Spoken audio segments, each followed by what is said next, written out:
Hello friends, I am glad to see you again. Today I will tell you about a neighbor who dumped sand into my pool. Most evenings you'd find me on my couch, reading a novel or checking new cooking recipes, with my phone on silent mode and my dog Cider curled up at my feet. I'd been living in my current house for about 3 years before everything happened. My neighborhood is one of those friendly enough places. People wave when they drive by, and occasionally neighbors exchange small talk about the weather or local school events. I liked it just fine. It wasn't perfect, but it was home. Little did I know that deciding to build a pool in my backyard would unleash one of the biggest neighborhood disputes I have ever experienced. Before I delve into the chaos that followed, here's some background. My home is a modest single-story property with a decent-sized backyard. It's not huge, but it's big enough that I once considered turning part of it into a vegetable garden. However, after some significant changes in my life, like receiving a small inheritance when a great-aunt passed away, I decided to do something I'd always daydreamed about, adding a swimming pool. Nothing extravagant, just a medium-sized pool where I could swim a few laps in the morning or invite a few friends over for a barbecue on warm weekends. I got so excited imagining the lazy summer afternoons spent in the water, soaking up the sun and taking a break from the usual grind. I knew that building a pool was a big project. It required permits, planning, and quite a bit of money. I spent several weeks researching reputable contractors, reading online reviews, and calling references to ensure I didn't pick a shady operation. Eventually, I found a crew that seemed reliable, gave me a fair quote, and could start fairly quickly. After finalizing the paperwork with the local city office and going through all the official channels, I was set on track. My pool plans were approved, my bank account was ready, and I had a scheduled date for construction. Everything felt like it was falling into place. That was when Karen, my next-door neighbor, started to make her presence known. Karen had moved in about a year after I did, so we were newer residents on our street compared to some of the families who'd been there for decades. She introduced herself early on, and at first she seemed pleasant enough. She'd wave whenever we crossed paths and occasionally offer me cookies around the holidays. But as time went on, I noticed she had a habit of complaining. It was always something. The garbage truck making too much noise early in the morning, the leaves from my oak tree blowing into her yard, or the neighborhood kids playing ball near her driveway. She had this knack for turning every minor inconvenience into a big issue. Still, I tried to keep things cordial and polite.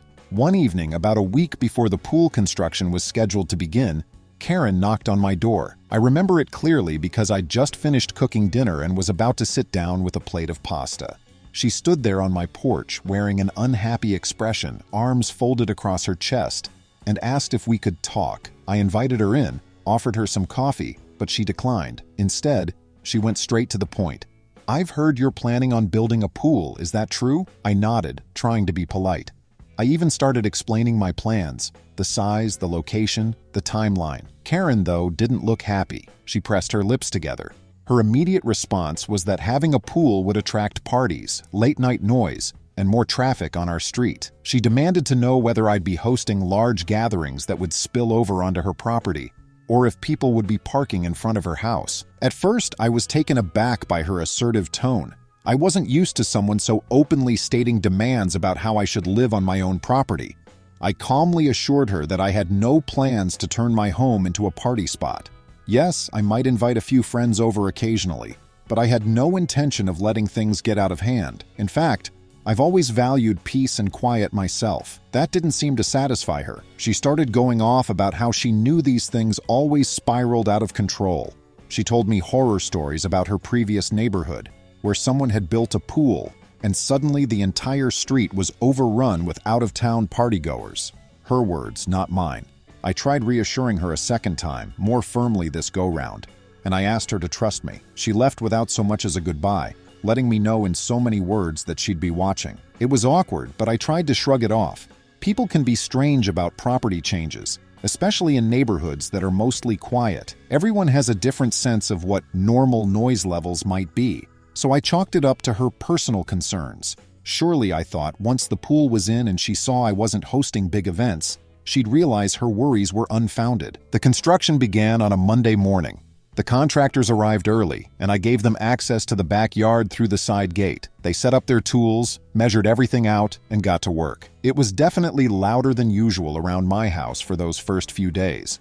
There was digging, hammering, deliveries of materials, but that's the nature of any home improvement project, and we had secured the necessary permits. Also, the workers were respectful of the city's noise ordinances, starting at a legal hour and wrapping up each afternoon by a decent time. I even arranged with the lead contractor to keep the front of my driveway clear of debris, so I wouldn't disrupt my neighbors' parking situations. Karen's attitude, however, only escalated as the days went by. She started standing in her yard, arms crossed, glaring at the workers. Whenever one of them would glance her way, she'd look like she wanted to say something nasty, but she never actually confronted them. Instead, I'd get these curt messages on my phone because I'd once given her my number for emergency reasons. The noise is too loud. Is that crane even allowed here? The dust is getting into my yard. It went on and on. I did my best to address what I could, like checking with the contractors about dust mitigation. But some things are inevitable when major work is happening. It's not like you can build a pool in total silence. One afternoon, my friend Gabe came over to drop off some extra pavers he had left over from a landscaping job. Karen practically ambushed him in the driveway, grilling him about whether we were planning a massive pool party. Gabe told me about it, shaking his head, remarking how determined she seemed to undermine the whole project. I felt unsettled. But what could I do? Karen hadn't done anything illegal. She was just being annoying. I made a mental note to install a couple of security cameras, not just for any neighbor issue, but because new construction always draws attention, and I wanted to be sure my property was protected. The cameras would have a full view of my yard, side gates, and driveway. Within a month, the pool itself was finished. We still had some finishing touches to handle, like the surrounding concrete deck and a small fence I was required to build per local regulations for child safety. But the main structure was done, and I remember standing on my back porch, feeling excited by how it was all coming together. The day the crew finished filling it with water, I took a small handful of that water and let it slip through my fingers like it was pure gold. I felt so proud that I'd saved up for this dream. My younger sister had already sent me a text asking if she could bring her kids by for a swim once it was all set. I happily agreed, imagining how much fun we'd have splashing around. Karen's mood, predictably, never improved. She would still glare over the fence if she heard any construction noise. The weekend after the water went in, I bought a few pool toys, just a couple of floats, noodles, and water games. I had the contractors come in on Monday to build the fence. Everything proceeded normally that day. I went to work, came home, checked the progress, and chatted briefly with the fence installers. The next morning, it was done. My backyard was now fully enclosed and secure. I remember thinking, great, that's the last major disruption. Karen can finally relax because we're all done, but I couldn't have been more wrong. On Wednesday morning, I woke up early. I'd planned to take an hour off from work so I could enjoy the pool for the first time. I put on my swimsuit, wrapped a towel around my shoulders, and walked out into my backyard. Nothing could have prepared me for the sight I saw. The surface of the water was a strange beige color, and as I got closer, my heart sank. The entire pool was filled with sand, or at least there was enough sand to make the water murky, the pool floor unseen and the filter thoroughly clogged. I stood there in disbelief, my mouth hanging open. Someone had to have done this deliberately. You don't just wake up to a giant load of sand in your pool by accident. Immediately, I felt a jolt of adrenaline. I rushed to my security system monitor inside the house, rewound the camera footage, and sure enough, around 3 in the morning, I saw a dark figure crossing from Karen's side of the fence. Because the fence was just installed, we hadn't yet attached certain locking mechanisms. This figure was pushing a large wheelbarrow. Grainy though it was, the camera's night vision captured enough detail for me to identify the intruder's shape, posture, and even the type of pajamas. It was Karen. I could see her dumping load after load of sand into my pool. She must have had sacks of it stored somewhere. The footage left no ambiguity. She had committed a purposeful act of vandalism. She took her time, even smoothing some of it out with a shovel, as though she intended to cause as much havoc as possible to the pool's filtration system and water clarity. I was furious. I felt shaky, equal parts anger and disbelief. Even though Karen had been unpleasant, I never thought she would cross that line into outright criminal behavior. Adding sand to someone's brand new pool is property damage, and the cost of fixing it would be astronomical. I took a moment to calm myself before calling the police. I knew that it was better to handle this legally rather than banging on her door in a rage. So I dialed the non-emergency number because no one was physically in danger at that moment.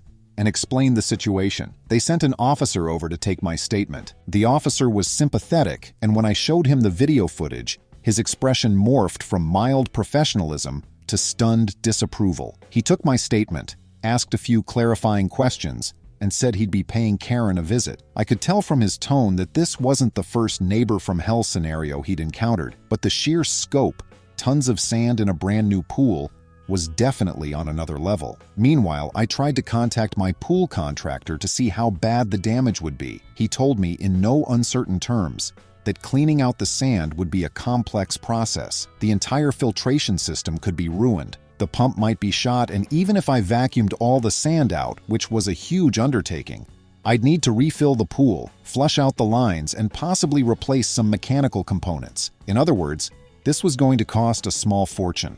After leaving my place, the officer went next door to talk to Karen. Because I was inside my house, I couldn't hear their conversation, but I saw him gesturing to her driveway, presumably referencing the wheelbarrow, and Karen shaking her head vigorously. She kept pointing at my house.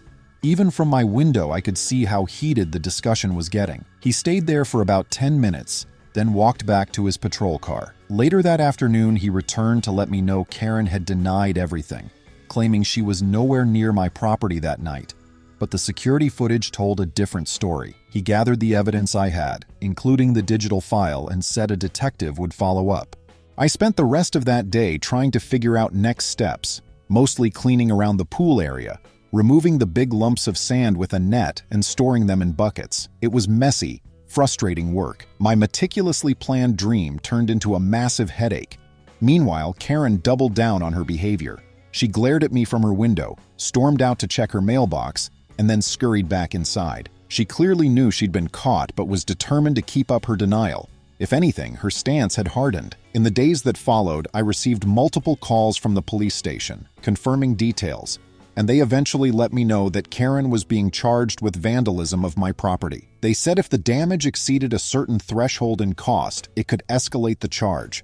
Well, it definitely did. Between draining the pool, cleaning out every bit of sand, replacing the damaged filter, refilling it, and ensuring the water chemistry was restored, the costs easily climbed into thousands of dollars. I wasn't looking for a big fight.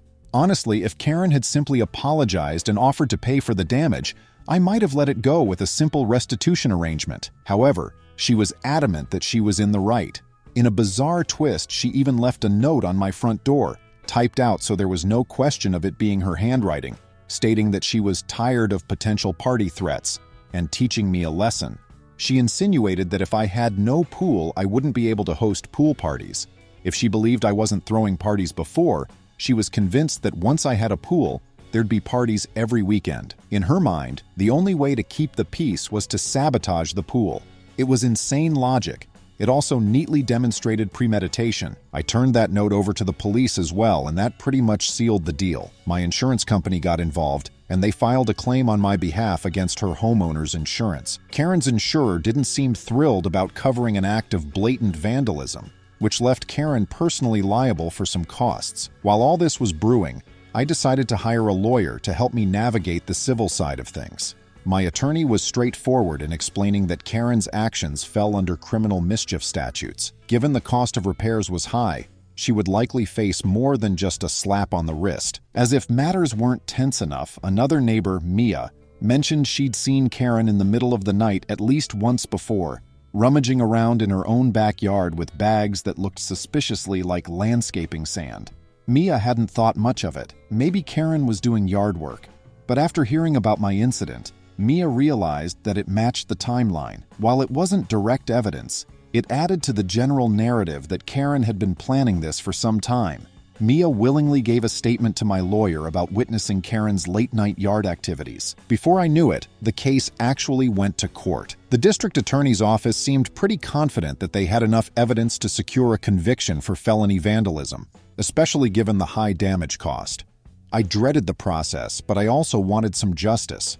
The weeks leading up to the trial were stressful. My lawyer told me to remain calm, be factual, and let the evidence speak for itself. On the day of the trial, I had to take time off work, dress in formal attire, and appear in front of a judge along with Karen, who was representing herself initially, but eventually got a public defender. Seeing her across the courtroom was surreal. She glared daggers at me but mostly kept silent. The prosecution laid out the evidence methodically. The security footage, the wheelbarrow, the typed note referencing her intention to teach me a lesson, and the cost receipts for the damages. Karen's lawyer tried to argue some nonsensical angle about how the figure in the video couldn't be positively identified, but the combination of the note and the camera clarity, plus we recognized her distinctive pajamas, made that argument fall flat. Then they tried to claim it was a one-time lapse in judgment caused by stress, but the premeditated nature of acquiring all that sand was tough to spin. I sat there feeling nervous and uneasy as the judge listened. Finally, after deliberation, the jury convicted Karen of felony vandalism. Given the extent of the damage and her refusal to take responsibility, the judge sentenced her to 18 months in jail. I was stunned it was that serious. Part of me even felt a bit of pity for her, but at the same time, she had dug her own grave by committing a crime that involved significant financial harm. The judge also included a requirement for restitution on top of that.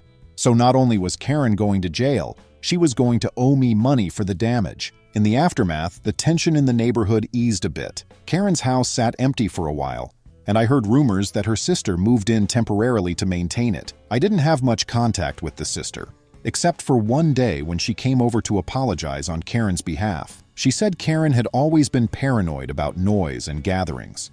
She'd apparently done similar, though less extreme things in previous neighborhoods, always complaining to local authorities or making her neighbors miserable with constant demands. But this time, she really went off the rails. The sister assured me that once Karen served her time, she wouldn't be returning to this neighborhood for a while. I guess they planned to rent or sell the property.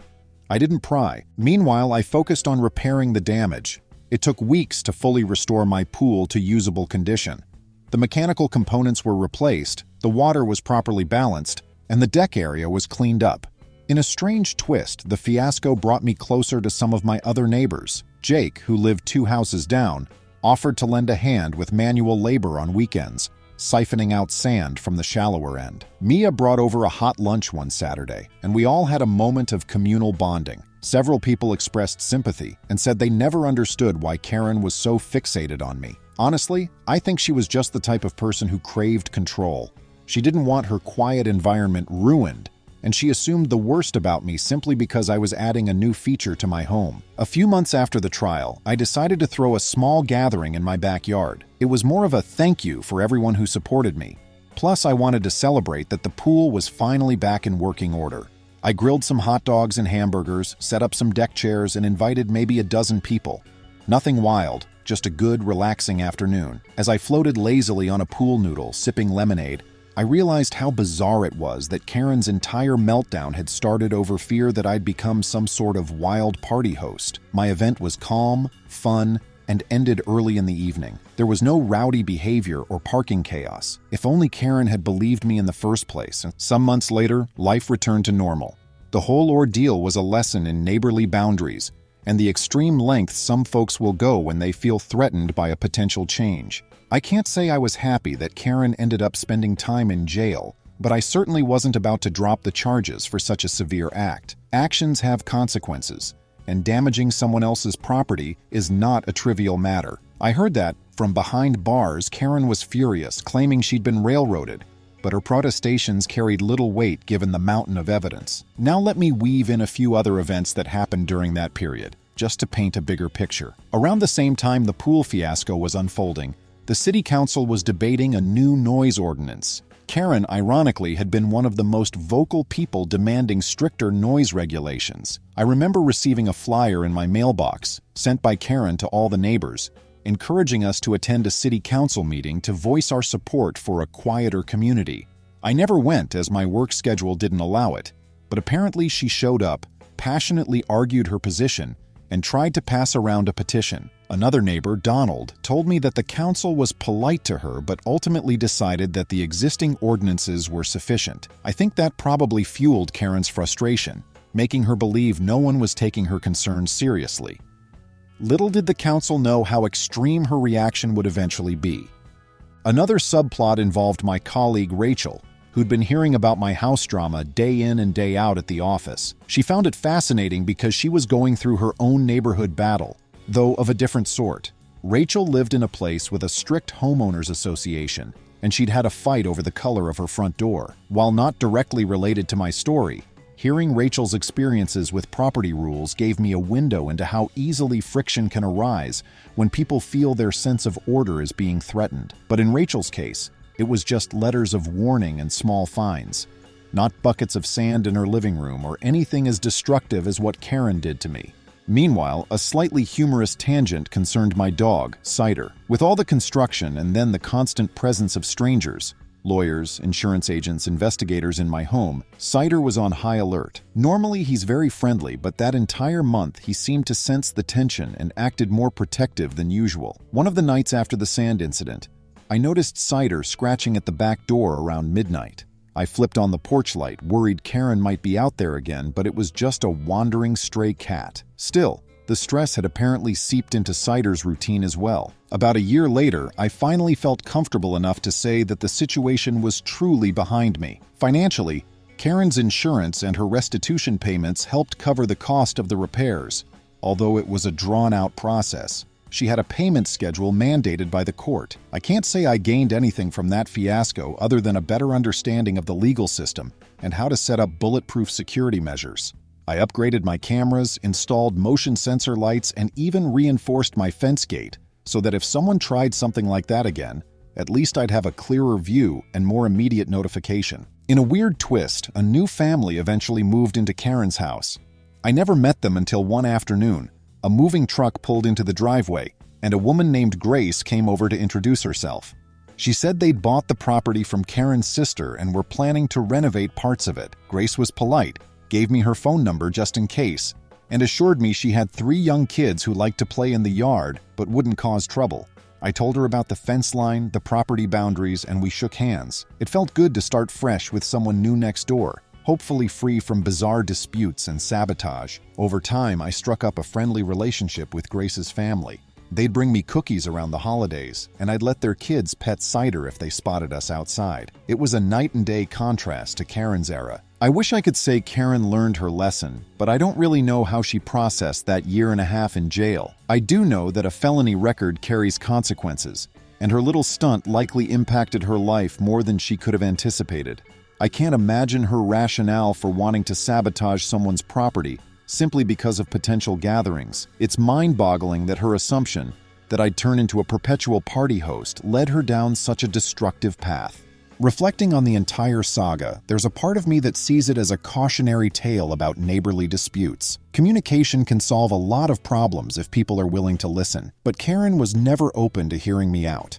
She made up her mind and decided she had a right to take destructive action against my property. If she had calmly voiced her concerns, maybe we could have compromised, or I could have invited her to see that the pool would not disrupt her life. Instead, she ended up crossing the line from complaining to criminal behavior, which cost her dearly. I also learned that while we sometimes imagine the worst-case scenario when building or renovating, we rarely think our neighbors will engage in outright sabotage. You expect maybe some grumbling or a few rude remarks, but not thousands of dollars in damage. It taught me the importance of protecting myself with security cameras, thorough documentation, and an awareness of my legal rights. The entire ordeal hammered home that you should never ignore red flags. Karen's note, for instance, was an explicit threat. Looking back, I should have taken it even more seriously and alerted the authorities preemptively, but I never dreamed she'd act on it so boldly. One other interesting note: my sister did eventually bring her kids over to swim. They loved the pool, and it warmed my heart to see them paddling around, blowing water out of little pool noodles, and playing with inflatable toys. It was precisely the scenario I'd envisioned when I planned the project. Peaceful, family-oriented, not a party at all. We grilled hot dogs, ate watermelon slices, and had a wonderful afternoon. Karen's entire premise that I would invite large crowds was, in reality, the opposite of what I did. Most times, the pool was used by me alone, or with a handful of friends or family, but I guess Karen didn't bother to find that out. Going back to how the trial ended, the judge's sentence was a big deal for our community. Some neighbors found it excessive. Others believed it was justified, especially given the level of intentional, expensive damage. The local paper even wrote a short blurb about it, referencing a neighborhood feud that escalated to a criminal act without naming us specifically. It served as a reminder that the law does take property damage seriously, particularly when it's obviously malicious. My life now is fairly drama-free. The pool is a fixture of my home, and the only regret I have about it is not building it sooner. My sister's kids love coming over. Friends drop by for the occasional swim, and I sometimes go in for a morning dip just to clear my head before work. The neighborly dynamic is as peaceful as it can be. Grace's family next door is warm and thoughtful. I still chat with Mia and Jake, who laugh about how we all joined forces that day to clear sand from the pool. It's almost become a story we share at block parties, though we don't refer to Karen by name anymore, just the previous occupant. Every so often, I reflect on the bizarre logic Karen used. If he didn't throw parties without a pool, then he'll definitely start throwing them once he has a pool. That's so flawed on so many levels. But I've realized some people are simply convinced of their own worst fears, and they'll do irrational things. I recall flipping through the photos on my phone from that time, seeing the original pristine pool, then the murky disaster with sand swirling through the water. It's a stark before and after that still makes me shake my head, all because someone felt threatened by the idea of potential gatherings. In the end, though, I guess the story has a resolution. Karen faced consequences. The neighborhood is more unified than before. I got my pool repaired, and I didn't let her sabotage ruin my enjoyment. If anything, it made me appreciate the investment more because I had to fight so hard to protect it. The final cost was definitely higher than I'd planned, but at least part of it was covered by restitution. That's life, I suppose. Unpredictable, sometimes harsh, but at least I can close the chapter on that and move on. Maybe someday I'll look back on this as a quirky neighborhood anecdote. Remember that time my neighbor dumped sand in my pool? But for now, it's still fresh enough that I feel the sting of betrayal. At least my other neighbors and I can laugh about the ridiculousness of it all. Mia still teases me whenever I buy big bags of salt for the water softener, jokingly asking if someone will repurpose it on your property. It's that kind of camaraderie that makes me feel at ease. The tension is gone, replaced by normal neighborly interactions. Friends, thank you. See you soon.